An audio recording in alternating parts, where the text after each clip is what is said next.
for something else music. Welcome back to... Thank you. Welcome back to the... What one's this one? Something Else Telly and Movies. Today we are joined by my lovely friend, Bruce. Bruce, tell me about yourself, or tell the people about yourself. Well, I'm a guitarist in a band with Ben, actually, so we know each other quite well. So Maybe too well. Maybe too well. Yeah, I know all the secrets. He knows about the two wind holes. But yeah, so Bruce is the guitarist for, well, I don't want to say my band, it's our band. Soon we'll get Damon on the show. Yes. He can teach us about drumming. He's the drummer, by the way. But yeah, today's going to be an interesting one. I was going to say welcome to Tellies and Movies, but it's actually the music podcast, Something Else Music. And today we're going to be looking at synth versus real. Now, Bruce knows my taste. I am massively into blues, as I always say. It's not a genre. But I'm massively into blues, old school rock and roll, that sort of thing, which predominantly doesn't have synth, where yourself, you've got a better knowledge of bands or stuff that use synth, So really, what I wanted to say is,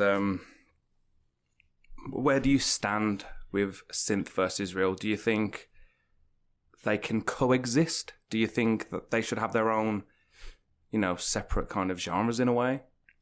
I think there is enough space for the two of them, and I think they work well together as well. I mean, as you can see with the synthwave bands now, they mix heavy guitar with a lot of synth, and it works, and it's like John Carpenter meets Motley Crue. Yeah. Because it was like my cousin, it's Loomis. Oh, sorry, hang on. It's Loomis. You won't hear that now, Bruce, but what I just did was, if you look at the waves on that, fucking echo shit. Oh. That's why. It's not even an echo, it's just some form of delay. The viewers know. But my cousin Sam, or it's Loomis. It's Loomis. He does a lot of producing, he does a lot of, I'm just going to call it, I don't want to say synth, but it's, what would you class his music as? Samuel, if you're listening, let me know what it is. But he does a lot of producing for artists, so he does a lot of, I'm going to call it computer-based music, you know what I mean? So he programs a lot of stuff. But what we was talking about before was, I just don't have the patience to learn any of that. I'm very much, give me an amp, give me the guitar, I'm sorted. Yeah. But when I did his podcast, when I was kind of just interviewing him, really, we was talking about, is it easier? Like, because typically with the music I listen to, a lot of the guitarists or musicians say, I don't know any music theory. And I was like, well, would you need music theory to use, the MIDI pads or, the, I don't know, Fruit Loops or whatever it's called? Would you need music theory on that? Like, what do you think regarding that? Obviously anyone can make music nowadays. It's a whole lot easier and more accessible. Yeah. But do you think it's easier to make music with real instruments, or do you, the comparisons between it? What do you think? Well, you can go back to like 70s movement where they started using more synth in those sorts of bands, and there was a lot of interviews with them. They say like, I didn't have an interest in music because I couldn't pick up a guitar, I couldn't pick up a bass, I couldn't pick up drums. Yeah. So they went to a shop, brought a cheap keyboard, learnt a few bits and pieces on there, and then you've got the synth music of well, you look at I know the Who's a different ball game because Pete Townsend is just like knowledge of music everywhere, but Barbara O'Reilly, Won't Get Fooled Again, that had synth in it. Yeah. Like the backing tracks. I mean, both of them songs are 6 to 8 minutes long each, and they both have synth keyboard kind of things in, and you played it all through. Obviously now you can just loop it, just like with recordings, to be fair. But it was only when I was really talking to Samuel, even before the podcast we did, that I realised, it's actually bloody complicated to use the stuff he does and to program stuff, in the sense of because we're in our lockup. I've probably spoke about this before, but we're now in our lockup. That's why we're sweating like absolute bastards, because it's soundproof. We've got a lovely skylight above our head, but no ventilation. So we're sweating. So, that's why my head looks enormously luminous. But I was talking to him about some of the mixes I've done. I've sent you some of the tracks because I want to play it in the band. Yeah. And I don't have any real recording equipment. Like, I don't have monitors. I don't have, I've got an interface and the mics, obviously. But he showed me a really cool thing how, because, that one song I sent over, Drip Feed, where he's like, I'll put a clip in it. And, like, the bass drum got lost in the bass guitar. And then he loads up his wizardry on the computer and completely baffled me with what he did. And I was like, what? You know what I mean? But all of a sudden I could hear both bass frequencies, and it absolutely amused me because that changed my perspective on how, not synth, because that's not really synth, but how it worked. And I was like, you know what? It's quite a skill, really. Like, yeah, there is an element of separating the channels in a certain way that it doesn't just sound like everything just coming at you at once, like sort of soundscape type of effect you get. I think it's because, like, I'm going to go on to a touchy subject, dubstep. Now, I hate dubstep for a couple of reasons, because... You're old. I'm old. I'm bold. And I'm old. And I think it was when I listened to it, I like the sounds that are in it, but it just sound like a transformer having a really bad solo session. You know what I mean? It's just angry sounding, but I like how they do the sounds. And when you watch someone make that sound and you think, Jesus. Yeah. But then one of my influences for the guitar, Tom Morello, he literally created those sounds on the guitar first. And I was like, isn't that synth? You know what I mean? If you look at that, I know synth means like synthetic instruments. I hope that's what it means. I'm going to go with that now. But you know what I mean? It's like, I've always thought, like, for me, real instruments are better. You know what I mean? Hands down, I'll always say, I want to feel it. You know what I mean? I want to feel the music in my own hands, naked and oiled up. Different story. And then, have you ever watched Glenn Fricker on YouTube? No. He's the really angry Canadian. He's a producer. He's awesome. Oh, okay. But he did an interview with the guy that did, I can't remember the album, the Judas Priest album. He produced a Judas Priest album. And Glenn Fricker, he hates, like, program drums. He wants a real drummer. And what he didn't know is on this particular album, the drums had samples in them. I.e., it wasn't a real drummer. Yeah. And it blew his mind because he didn't even know. And I was like, oh God, if someone like that dude who's been producing music for like 20 odd years didn't even know that, am I doomed to have some of my favourite, like, musicians been using it? You know what I mean? Yeah. It's like, what's your take on auto-tune?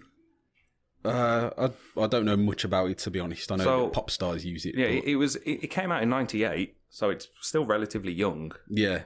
But it's all it does is if you sing, say, slightly flat, you can just put your voice back in the right note. So, like, say if you were singing, I don't know, D sharp, and it was just supposed to be like D. Yeah. You could program it back down, or vice versa. I mean, I've seen loads of YouTubers when they just program it, like they put one note and then just use auto-tune. Yeah. But I like it as an effect. I don't like it as something to enhance. And I think that's where I get really stumped with synth. Because it's like, to me, synth it's like an effect. I don't know. It's really hard to explain it. It's like, are there any bands you listen to where you think, you know what, it goes so well? Like, because the only band I can think of at the minute is Ailstorm. And he just uses a keytar. But it's a synth, I guess. It's a synthetic. It's not a real keyboard or anything. Yeah, well, that's coming in power metal, isn't it? With I remember going to see Dragon Force back in the day. Like, embarrassing.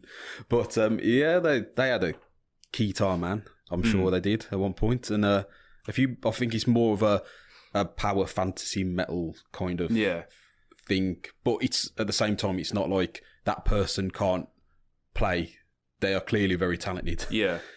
Like Sonata Arctica, and there was another band I used to like that relied heavily on synths, and their keyboard player was like just as fast as the guitarists, and just as much as a focal point of the band then as the guitarists were. So do you think, like, synth music, are there any genres you think, it doesn't quite go well? Because I'm always trying to, like, make links with everything. So can you imagine, like, someone busting out a guitar solo in, like, a Cannibal Corpse track? You know what I mean? Do you think it's tailored to specific genres or genres that should stay away from it? Yeah, probably that side of metal wouldn't sound as good if synthetic effects became more prominent. Yeah. In them, I mean, I'm sure they use them as sometimes bands might use them as backing, just to not the focal point, but you just like there might be like an effect here or there, or like something. what Shinedown do in Cut the Cord, that beginning part, isn't it? Is it that one? It sounds like an old answering machine. I don't know. It might just be an old answering machine. It could be. I am old. What was I going to get at then? I forgot. That's what I was going to say. Like, the music I listen to is predominantly, say, 50s onwards, up until, say, 78, really, because it's only been, the last 5 years have I really stepped out of that comfort zone of mine. Yeah. And one of the things I really did notice, and it was since started listening to vinyl again, pardon me, and I did have the AC/DC's Highway to Hell album, and I might have mentioned this in the It's Loomis one, but I had the Highway to Hell vinyl, so from 1979. Then I had the CD, which was, I think that it must have been digitally remastered. Then I had the MP3, which is digitally remastered. Yeah. And the one thing I noticed, and I think this is why I do find, I don't want to say synth, but modern sounds different, is because it's clean. If that makes sense. Like, if anyone's ever listened to a vinyl, I've got one down there, Gojira's new one. It's fucking delicious. I'm getting quite aroused looking at it, even though I'm so now aware that every time I turn that way and I'm looking at it, it looks like I'm looking at your crotch. But I think the one thing I noticed with them albums was I had it on vinyl and you can hear all the clicks and the cracks, the crackling. But I don't know if it's me, but if you put something like a vinyl on and you close your eyes, it's like you're in the room with them. Yeah, there is a sort of 3D sound to a vinyl which you don't get with more digitized versions of that. And I think it's because you can hear what was recorded, as dumb as that sounds. Even with that one down there, the new Gojira one, it came out this year, but I guarantee I'm going to pull it on and I'm going to hear sounds I would never hear on Spotify. And one of my favourite songs, Voodoo Child's Slight Return, have to throw that in, by Jimi Hendrix. If you listen to it, the very intro of that, when it's just the palm muting, they hit play and they didn't expect him to play that. But he just played. Like that whole intro where it goes, bow, bow, wow, wow, that was made up. Yeah. That was not in the song. That's why they were just like, wow. And if you hear it, you can hear the snare on the drum vibrating. You can hear you can just hear the atmosphere. And that's still, I think that's one of the exceptions now, because it's the way it was recorded in like a live environment. It wasn't like now where the drummer will go and do his thing. Actually, no, it would start with the guitarist, wouldn't it? The guitarist, then the bassist, then the drummer, then the singer. The way that album was done, it was all at once. So there's bleed from different instruments. You can hear everything. And I think that's what really changed. That's what I'm still getting my head around with modern music. Not necessarily synth, but modern it's too clean. Yeah. It sounds synthetic. Like when you hear a drum and it's just so clean and sharp and you're like, it sounds nice, but I don't know. And that's where I get really stumped with it. And I don't know what's your take on it. Do you think it's... Well, there is... Like, I did see another channel talking about this matter on more hardcore and the death metal stuff. And he says if you listen to 80s, where it was taken in one take and it was just... Yeah. There's no programming of drums. There's no extra bits and pieces they could add on. They just put some microphones on a kit, and you could hear the drummer playing. You could tell it was a real drummer because it didn't have it wasn't mad. It was like something that you would expect a drummer to be able to handle. Check the time. But, hang on. Carry on, dude. And but whereas in the 90s when it became more digitized, they could sample the drums, so you get these like mad drum bits that a drummer couldn't physically play from start to finish because the power and the energy behind it, obviously you can't replicate that realistically. I love Black Sabbath. I met Tony Iommi. I shook the hand of God. Fuck you, Maradona. Joking. But the one thing I really, isn't it that? The one thing I really liked was their first 4 albums. You could tell they were in a room live. Yeah, You can hear the bleed. You can hear something silly like Tony Iommi's fake fingertips sliding on the guitar. Yeah. Then after the 4th album, it went typical, one at a time.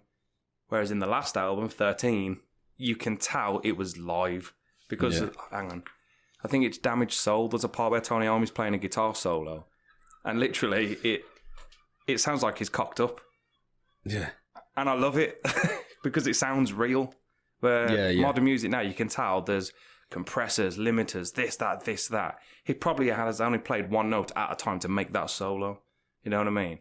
But what we're going to do now, we are going to do this new segment I created before. Oh, I've got a fantastic story to say after this shout out. It's about why I haven't done any of these bloody podcasts. But we'll be right back and we'll see you in a minute. So today's shout out, it's going to be one that means a lot to me and probably my man Bruce. We're shouting out Robannas, which is the studio we're in today at Lockup. He offers literally everything, including a good time. Dancing, rehearsals for music, rentals for gigs, gear, you name it, he does it. He has, a new cymbal shop for the drummers now? Yep. He has pedals galore, so if you're a pedal nut like me, it's perfect. But yeah, I just want to say thanks, Rob, because without you, I would have never joined my first band, which, funny enough, was with Bruce. I would never have stayed on this journey with Bruce. I wouldn't be sweating right now if it wasn't for Bruce. I mean, for the how hot the studio is. But yeah, today's shout out is for Rob. He does one of the best jobs in Birmingham. If you ever need a rehearsal room and you're in the area, come to Cliveland Street, find Robannas. He is the best. That ends it for this shout out. Thanks. So, welcome back to the second part of this podcast. What I was going to say before the shout out was the reason why I haven't been here doing podcasts for a while is because I had a head injury. Yes, believe it or not. And I'm sitting this close to a cymbal. Basically, I hit my head at work, had a moderate concussion. I remember hitting my head, throwing up. I remember being at the hospital. Then I don't remember anything else. That happened on a Tuesday. I don't remember Wednesday. I just about remember Thursday. And for some reason, I don't remember the Saturday that came along too. But yeah, that's why I've not been here. But enough about me. What we're going to do now is talk about reliability between real and synth. And we're going to talk about, if I can remember what it was, which I clearly can't. Don't drop that. We're going to talk about... Can I just say your recollection of the head injury went a little bit Craig David then? I had a head injury on a Tuesday. I don't remember Wednesday, Thursday, Friday, Saturday, and I woke up all right Sunday. Yeah, but, well, you know, I would like to say any royalties from that Craig David, come send my way. So we'll talk about reliability between real and synth, and we're going to look at the skill set for each one. And then we're going to end it with, I mentioned this earlier briefly, but the feeling of each. Not in the sense of touching, but like, you know, when you feel the music, cliche stuff. Yeah.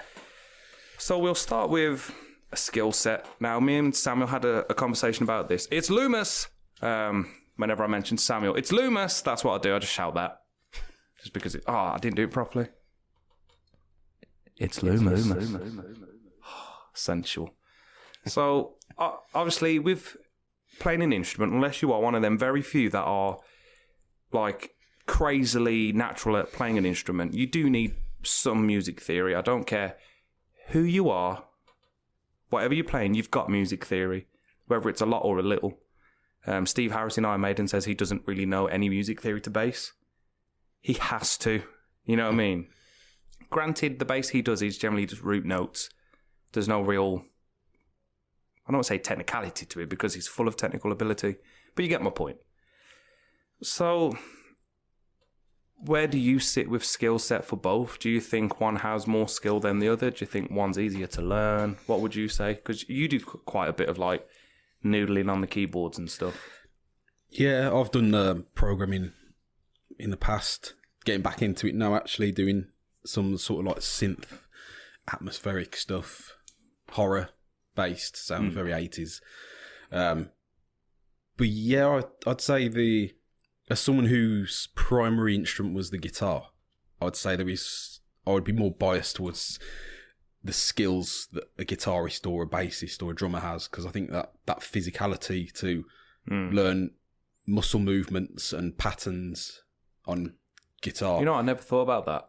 I've always thought about the theory side of it and how things work. I've never really thought about the physicality of it. Yeah, because if you get someone who's these composers that are making music like well into their older years, like they don't stop, do they? Because why should they? They sat in front of a computer, they're programming stuff. There's probably some live elements in there, but they probably get session musicians in to do that side of things. But if you think like your favourite guys, Black Sabbath, they're in their 70s now and they're still hitting the stage, still rocking. Unlike Vince Neil. Well, let's not go to Vince Neil territory. Oh, that is brilliant. But I think like I said, I've never really thought about that aspect of it really. Like, it is muscle memory. Like, I remember in Nishi and Soma, the other two bands we was in, my general input to music, it's either doom metal or blues, essentially. And some of the stuff I do is just natural to me because it's my muscle memory. Where like Thorn, that was originally all hammer-ons. Yeah. So a hammer-on, if no one's a guitarist or anything, it's just when you hit the string and bounce your finger off like a hammer-on. So you're hitting the string and bouncing off. And I do that just because it's what Hendrix used to do, what Tony Iommi used to do. But when it was time to play it, particularly Jim, he obviously on a bass, it's a bit difficult. Jim was our bass player. And it is difficult to do hammer-ons on a bass depending on your strings, but it wasn't natural to him. Yeah. And it's like, I've never really thought about the physicality of that side of it, really. I mean, predominantly with synth, you are just kind of programming, really. You have the synth pads where you get like the little luminous flashing squares. Yeah. But it doesn't take that much effort to go, you know what I mean? Yeah. Tap, DJ. But it's just one of them ones. I've never really thought about that aspect. So obviously, you said yourself you're biased to that real instruments have more skill set. Yeah, I do believe that, yeah. I would definitely say on a physicality, yes. But then after watching, I'm going to try not to do, but after watching Samuel, it's Loomis do his work on his gear, that sounds so sexual. But after watching him do programming and just manipulating sound patterns and waves and all this stuff, it blew my mind. Yeah. Like, I think he said in lockdown, like 6 months, he'd learned how to do mastering and everything. I was like, dude, I've been playing guitar since I was 14. I still can't, like, do scales, you know what I mean? Yeah. But I think it's down to the dedication in the end. But I think you don't really need...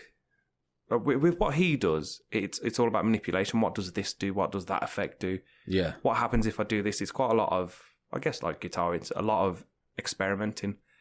And I do think it drains you mentally more doing stuff like that, like the synth side of it. But the end goal, it's like, oh my God, I've spent 4 hours making this like really quick. You know what I mean? Yeah. And, you know, if that's your thing, that's your thing. And I don't know, it's a weird one because I am very biased. I do like real instruments, but the more I look at synth and how it works, the more I'm kind of like, you know what? It's not just a toy. It's real, if that makes sense. Yeah. Because I couldn't do half the stuff that, not just what Samuel does, it's Loomis. Not just what he does, but what other people do. I can't do that. I will never do that. I can't program drums for a start. Anything I send over to the band, it's just like...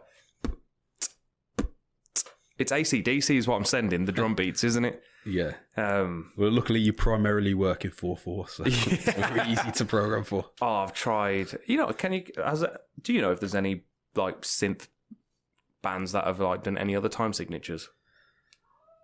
Like, because that's a seagull. If you could hear that, that was amazing. I don't know, because I think synth. If you're going into like the world of synth music, especially like synthwave stuff or pop music that uses synth. It's very like that driving bump bump bump. Yeah, sort of. Yeah, it's just a drive force, isn't it? But it's something like Dream Theater. Yeah, that's like 6/8. Yeah, they do some crazy shit, but it's so atmospherical. Yeah. But that's one thing. I mean, I'll get onto the next topic, but that's one thing I do like about synth is because the sounds are very different to what you'd normally hear. Like, predominantly, I'm just hearing overdriven guitars and big, loud, banging drums. That's it. But if I listen to something like Wax Fang, we were speaking about this the other day. Yeah. Now, I don't know what you'd class them as, to be fair, but they have some beautiful kind of... Sometimes they use synth, sometimes it's just really good. You know, like the E-bow on the guitars, like the electric bow. Oh, yeah. Just resonates the strings, so you don't have to keep picking it. It's kind of like that, the way they create their music anyway. And it is really kind of like, oh, freaking hell. Like, I like it where it's really kind of like almost classical sounding. Yeah. And I think, I only know one dubstep dude, that's Skrillex, and I hate him. I can't look at him. Nothing against him, just don't like it. But like the sounds he created, that's amazing, and he's always got them then. But then I think it's, what else can you do with it? You know what I mean? That's where I think the skill set runs out. Maybe it's, you've done so much with like your weird, wow, what can you do? Whereas like a real instrument, you can just keep on going. You can always change something on it. You know what I mean? Yeah. Like, for instance, if I wanted a different sound, I could change my strings. If I wanted a bit more aggression, I could probably change the tube. I don't know what I'm putting over there, the amp's here. I could change the tube in the amp, that sort of thing. Yeah. But whereas, say, for instance, what do we use? Like Fruity Loops or something like that? Yeah, I've used that. Yeah, and I found, I don't even know what one I'm using now, but I've got a file from back in the day and I can't use it because it's old. And I was like, the fuck's wrong with that then? It's the same program. There's nothing different, but I can't use it unless I find a bloody version of that one. But we'll move on because this kind of fits into reliability. Okay. Now, I've been very fortunate, touch wood, to have never broke a string on stage. Now, I've almost broke my hand many times in our early days of gigging. I've done my back in, I've hurt my knee. I blew up an amp, but I've never broke a string. So I can say from my experience, it can be temperamental. I mean, have you got any stories of like when gear's completely destroyed on you? I have broke a string probably on a few occasions. And then in an instant you have to go, oh, I was going to play that bit on that string. It's now gone. So I need to work out how to play it on a different string, slightly differently. And you're there on stage and you do have a bit of panic. Trying to work it out like, oh God, oh God, oh God. And there was once where I was halfway through a song, I realised I couldn't hear myself and looked at the amp, looked at my guitar, everything's right. What's wrong? Spent about 3 minutes working out what was going wrong. And then I looked down and realised that our singer at the time had stood on my lead and it just pinged it out of my guitar and I'd not noticed. Remember, it's not open anymore, but the Flapper and Firkin. Do you remember when we did? It's still open, apparently. Is it? Yep. Someone was there the other week, said it's still open. No signs of shutting. So. As in, there's still the same thing, because the last thing I heard, it was going to be like some stupid fucking cafe or some shit like that for hipsters. Nah. Oh, wow. I know there's a different story every week, or every month or so, but nah. I'll ask me, mate. But this venue, the Flapper and Firkin, is brilliant. It's like where I played like my second ever gig. And we was on stage, and it's like, it used to be where the like canal boats used to come through and deliver, didn't they? Because where you play, it's like it's like the old tunnel roof, because you play underground. And there was an aircon machine right above me, and I put my hand straight through it. It was one of those moments in the gig where it's like getting crowd participation. I was like, do the fist bump, and I just put my hand straight into the aircon. I was like, fuck, that hurt. But the second time we played that gig, I started the song, and I was like, I can't hear Bruce. I'm looking around, and you're fiddling with the doors. Like, what the fuck? Only to realise the other band had unplugged your amp. Do you remember that? Oh, yeah. There was that one as well. I was just like, the fuck? They unplugged it, and they didn't even plug it back in. All the time, Jim's string broke. And instead of trying to work out how to play the song on a different string, he just thrusted that son of a bitch in the air. He was like, yeah, fucking, ugh. Oh, bass. It's like watching a Viking in training. That's what it was. But then I've got to say, I've seen loads of videos of this next part. There's a guy called Dead Mouse. I can't tell you what I know he does like DJing and stuff. He has basically a big ass Mickey Mouse kind of face, and he was doing a gig, and he's got like screens around his booth, so you can see like all fancy patterns, kind of like Windows bloody screensavers. And his laptop goes off, and it just comes up with that classic dee-doo error. And I was just like, oh, that entire gig had gone because his laptop had broke. Oh, you know what I mean? And then I've seen it before where someone, it's on Facebook all the time, like nightclub fails, and you're like, oh, they're not really fails, they're just really bad events. And this woman's talking to the DJ like, I want this song, and a beer goes everywhere, and literally you just see smoke come out of his desk. Straight away the gig's gone. I was like, at least if your string broke, you can still play. Yeah. Now, for instance, I'm the singer and the vocalist and bassist now. If my bass breaks, I can still sing. If the microphone goes, I can still play bass, or shout really loud. Drummers generally don't really have a problem. Although Andy put a bass drum through once, didn't they? Twice. Yeah, twice. I think I've still got the video of that. That's epic. But you know what I mean? It's like... But if a piece of equipment goes, it fucks up that song, but it won't mess up the rest of the night because there's other... You can borrow an amp off another band. Well, that's what happened to Jim. The guy came out with another bass guitar. Yeah. But then, you know, say if, I don't know, Skrillex's laptop goes, I can't say, oh, here you go, mate, here's me Asus. You know what I mean? Sorry, I only use HP. It don't work, especially if you're a Mac user. Oh, here's my Windows, get it away. I don't want that vileness. And I was just thinking about that the other day as well when I was like planning for this one. Like, if you really look at it, there's no straight line, is there? You can't put it down the middle. They're both two different things that do the same thing. Weird. And that's where I think I've grown more appreciation to it. So I've been trying to listen to different styles of music just to give me more, knowledge of synth. And I can say I don't like it unless it's used properly. Then I guess it's down to preference, isn't it, really? Pardon me, have you ever done any gigs with someone that's used like... I'll just say synth because it's the word I'm looking for. Have you done any gigs or used it yourself in gigs? Well, for years I was in an industrial band and we hadn't got a drummer. So we had like a little box of our effects, basically the whole backing track of a song. Oh, wow. So and apparently if you press you got to press two buttons to make it not only start playing the backing track, but also playing the drums at the same time. But apparently if you mess that up, it would just warp the whole thing. So that unreliability of the synth element could just completely go. Oh, saying that, have you ever seen the gigs where like the backing track started, but someone else hasn't come in time, so they have to do it all again? Them videos are brilliant. Actually, I've had a real world experience of someone going through that problem. When I was at Bloodstock years and years ago now, this was, Devin Townsend was headlining. I wasn't really aware of him at the time, but my mate dragged me to see him. And that's when I thought, oh, he's actually got some... actually started to enjoy it. But he was having loads of trouble with his backing track. And because of that, he was on stage and luckily he's a very charismatic bloke. So he was just chatting to the audience and saying, oh, everything's going to shit back there. and the audience loved it, all of that everything. So he worked out in the end. But I saw Bumblefoot at the guitar show. Yeah. He was the guitarist for Guns N' Roses for a while. And he had his little iPod connected to like the PA. And every time he hit pause, it would play. It would hit play and then it would pause. He was like, what the hell, man? And it's just because it wasn't plugged in properly. Yeah. You know, it's crazy. But yeah, I think we can determine that it's synth compared to real. It's two different things. You can't really say one's better, one's worse. So you can't really split it that way. But I think I will always say it's how you use it.